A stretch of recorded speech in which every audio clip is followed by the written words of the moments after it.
السلام عليكم.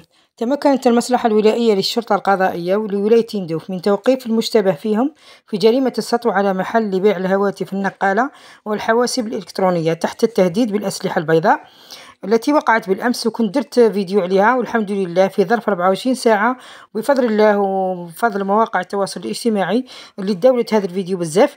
تم القبض عليهم، وهما 6 أشخاص استعملوا مركبة رمادية اللون للتنقل بها وتحت لوحة ترقيم مزورة، وتم استرجاعها واسترجاع كل المسروقات والحمد لله.